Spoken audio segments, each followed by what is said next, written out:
చెప్పలేదే యుఎస్ నుంచి ఏమైంది? నాకు ఒంట్లో బాగాలేదు. ఇది చూడండి, ఏమీ లేదు. ఎక్కువ ఆలోచించుకో, డాక్టర్ ఇంటికి పంపిస్తా. ఇక్కడికి రాకూడదు. ఏమి తినబుద్ధి కావట్లేదు. ఎవరా వంటోడు?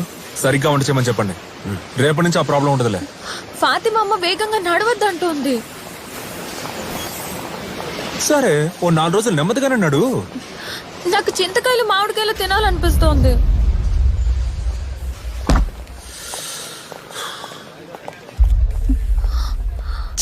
చెట్టే పంపిస్తాను, తిందుగానే.